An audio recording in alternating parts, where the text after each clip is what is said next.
मन की खटपट कैसे मिटे? कैसे होगा 24 घंटे भगवान का स्मरण? सतत स्वतः भगवान कैसे याद आए? परम पूज्य स्वामी शरणानंद जी महाराज कहते हैं कि मन को जान मन चाहे करो, और मन की वास्तविक चाह है नित्य निरंतर परमात्मा की याद में खोए रहना है। आइए इस मन को जानते हैं और हम आप 24 घंटे भगवान के नाम के स्मरण को संभव बनाने वाली इस युक्ति को प्रयोग में लाते हैं। जय श्री हरि। पूज्य गुरुदेव के चरणों में प्रणाम।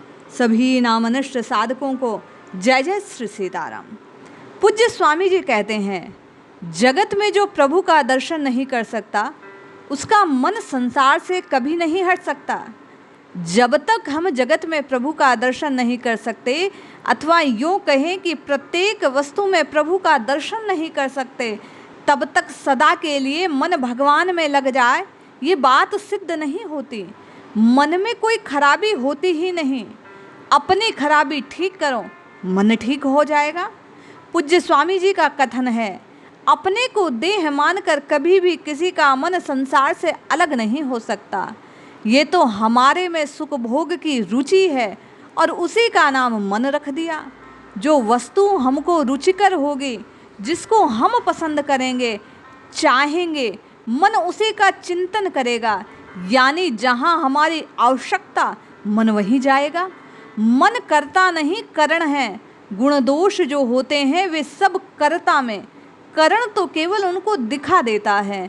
मन भी दर्पण अथवा थर्मामीटर के समान, वह तो हमारी असलियत को बताता है। यदि मन को भगवान में लगाना चाहते हो तो भगवान के होकर रहो। भगवान के सिवाय कुछ भी पसंद मत करो और कुछ भी मत चाहो। देखो फिर मन भगवान में लगता है कि नहीं। पूज्य स्वामी जी कहते हैं, यदि हम कुछ को नापसंद करके केवल भगवान को पसंद कर लें, कुछ न चाहकर केवल भगवान को चाहने लग जाएं, तो फिर हमारा मन स्वतः भगवान में लग जाएगा, हटाने पर भी ना हटेगा। यदि विवेक पूर्वक अपने को देह न स्वीकार किया जाए तो मन स्वभाव से चिंतन रहित होकर उस चेतन में विलीन हो जाता है, जिससे हमारी जातीय और स्वरूप की एकता है। प्रेमी और तत्वज्ञ दोनों ही बेमन से होते हैं, कारण उनके पास अपना मन नहीं होता। जब तक लेश मात्र भी संसार सुखरूप सत्य रूप सुंदर मालूम है, तब तक समझना चाहिए अभी इस अभागे मन में सत्य की तलाश ना हुई। जब तक कोई भी अपने से कम मालूम पड़े, तब तक समझना मन शुद्ध ना हुआ। मन शुद्ध होने पर गुणहीन पुरुष के प्रति भी आदर से भाव होगा, जिस प्रकार सूर्य मलमूत्र को भी अपना प्रकाश देता है। जब तुम्हारा मन तुम्हारा ना। पूज्य स्वामी जी कहते हैं, अब तुम्हारा मन तुम्हारा नहीं, अतः उसकी ओर कभी ना देखो, न उसके पीछे दौड़ो, न उसको दबाओ, न उसके संकल्पों को देखो। जब तुम उसकी ओर न देखोगे तब विवश होकर खुद तुम्हारे प्यारे से प्रीति बन जाएगा, जो वास्तव में तुम्हारी वास्तविक सत्ता है, प्रीति है। स्वामी जी कहते हैं, कार्य की अधिकता से स्वास्थ्य पर प्रभाव हो सकता है, पर मानसिक स्थिति में कोई विकृति नहीं होनी चाहिए।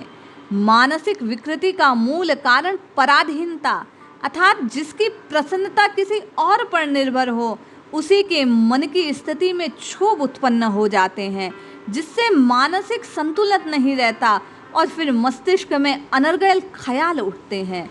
जब तक हम अपना मन अपने पास रखना चाहते हैं, तब तक राग और क्रोध आदि दोषों से नहीं बच सकते, कारण कि जिसके द्वारा हमारे मन की बात पूरी होगी उससे राग हो जाएगा। जो मन की बात पूरी होने में बाधक होंगे उन पर क्रोध आ जाएगा। स्वामी जी कहते हैं, जब तक हम केवल अपने ही मन की बात पूरी करते रहेंगे, तब तक कर्तव्य नष्ट नहीं हो सकेंगे।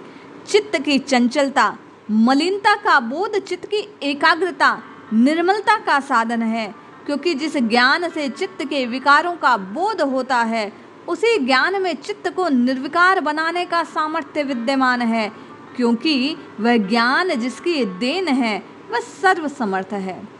चित्त में अशुद्धि सामर्थ्य के दुरुपयोग से आती है और शुद्धि स्वाभाविक है। चित्त स्वरूप में अशुद्ध नहीं है, अपितु व्यक्ति अपनी बनाई हुई अशुद्धि को चित्त की अशुद्धि मान लेता है, फिर चित्त व्यक्ति के अधीन नहीं रहता। उस स्थिति में व्यक्ति चित्त की निंदा करता है, इस बात को भूल जाता है कि मेरा ही दोष चित्त में प्रतिबिंबित हो रहा है। चित्त स्वरूप से अशुद्ध नहीं है, कारण कि चित्त स्वयं करता नहीं है। जब तक प्राणी को चित्त जैसी कोई वस्तु भाषित होती है, तब तक चित्त में कोई ना कोई अशुद्धि है। जब चित्त सर्वांश में शुद्ध हो जाता है, तब उसका भास नहीं होता। सतत साधना को संभव बनाने के लिए पूज्य स्वामी जी कहते हैं, साधक असावधानी के कारण स्वयं को माने हुए संबंधों का त्याग नहीं करता। जिस अनंत से नित्य संबंध है उसको स्वीकार नहीं करता।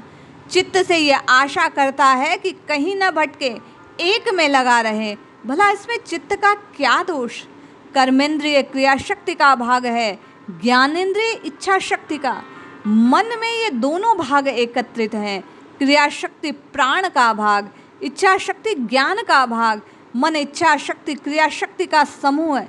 इसी कारण प्राण के निरोध से मन को स्थिरता और मन के निरोध से प्राण का निरोध होता है।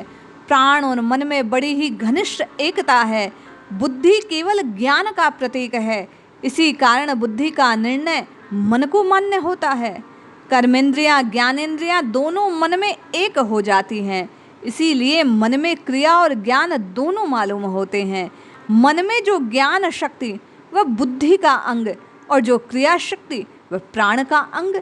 जिनसे द्वेष उनसे प्रेम, जिनसे राग उनका त्याग। ऐसा करने से मन शांत हो जाएगा। भाव और विचार की प्रबलता से मन का निरोध सुगमता पूर्वक होता है। प्राणायाम आदि की आवश्यकता भाव की कमी होने पर होती है, जब से मन का निरोध नहीं बल्कि मन की सफाई होती है। इसलिए साधक को निरंतर जप करना चाहिए। क्रियाजन्य निरोध किसी प्रकार की शक्ति देने वाला अवश्य है, पर शांति देने में असमर्थ है। असंगतता पूर्वक स्वाभाविक निरोध शक्ति और शांति दोनों के लिए समर्थ है। हठ योग और राजयोग केवल यही अंतर है। हठ योग प्रथम प्राण का निरोध करने का प्रयत्न करता है तथा राजयोग प्रथम मन का। मन के निरोध से प्राण का निरोध अपने आप होता है। प्राण के निरोध से मन दब जाता है। मन का निरोध होने पर छिपी हुई शक्तियों का विकास होता है। जब तक प्राणी अपनी प्रसन्नता के लिए अपने से भिन्न की खोज करता है, तब तक मन में स्थायी स्थिरता नहीं आती। कहने का भाव, अपनी प्रसन्नता का केंद्र दूसरे को मानना यही अप्रसन्नता और क्रोध की उत्पत्ति का कारण है। साधक को चाहिए स्व केंद्रित जीवन जिए। अकेला मन वास्तव में कभी नहीं होता, क्योंकि मन का जन्म ही तब होता है जब किसी न किसी प्रकार की वासना उत्पन्न हो। मन में निर्मलता आ जाने पर स्थिरता स्वतः आती है। मन दर्पण की भांति अपनी दशा का यथार्थ ज्ञान कराता है, अतः उसे बुरा समझना, निंदा करना ये उचित बात नहीं। संसार से हटा लेने पर भगवान में मन अपने आप लगता है। मनुष्य स्वयं अलग रहकर अपने मन बुद्धि और इंद्रियों को भगवान में लगाना चाहे, भूल यहीं से होती है। भगवान में आस्था, श्रद्धा, विश्वास पूर्वक आत्मीयता करने पर उनमें प्रीति होगी, तब प्रभु की स्मृति जगेगी, सहज प्रभु मन लग जाएगा। जब तक हम संसार की ममता, आसक्ति, कामनाओं का त्याग ना कर पाएंगे, तब तक संसार हमारी छाती पर चढ़ा रहेगा। हम चाहेंगे चिंतन भगवान का, होगा संसार का। हाथ में माला, मुख में नाम लेते रहने पर भी मन संसार में ही भटकेगा। मन को जहाँ लगाना चाहे उसे पसंद कर ले, जहाँ से हटाना है उसे नापसंद कर ले। मन की चंचलता का भास तभी मिलता है जब हम पसंद को संसार करते हैं और मन भगवान में लगाना चाहते हैं। स्वप्न में मन का जैसा स्वरूप है वैसा सामने आ जाता है। संसार के संबंध का जो प्रभाव है, सच पूछो तो उसी का नाम मन है। मन कोई स्वतंत्र पदार्थ नहीं। वास्तव में भलाई बुराई कर्ता में है, करण में नहीं। जब नहीं है करण में, तब मन को कर्ता मानना ये दोष है। जब मन करता है नहीं, तब हम और आप किस न्याय से, किस ईमानदारी से अपने मन को भला और बुरा बतलाते हैं। हम भले होते हैं, मन भला है, हम बुरे होते हैं, मन बुरा है। यदि परमात्मा को तुम अपना मान लो, उनसे संबंध जोड़ लो, तो तुम्हारा मन स्वतः परमात्मा में लग जाएगा। श्री कृष्ण यही तो चमत्कार है, सबके मन को स्वयं खींचते हैं। ये नहीं कि मन को लगाना पड़े, वे अपने आप खींच लेते हैं, किंतु कब? जब उन्हें कोई अपना मान ले। पूज्य स्वामी जी ने मन को परिभाषित करते हुए, बतलाते हुए साधक को स्वयं को केवल और केवल भगवान का हो, भगवान को पुकारने की सलाह दी। निश्चय ही ऐसा करने पर मन लगाना नहीं पड़ेगा। सतत मन केवल और केवल भगवान के नाम में स्वतः लग जाएगा। नित्य निरंतर स्मरण संभव हो जाएगा। 24 घंटे भगवान याद आएंगे। मन की खटपट स्वतः मिट जाएगी। इसलिए जपिए, रटिए, पुकारिए, निश्चित लाभ होगा। जय श्री हरि।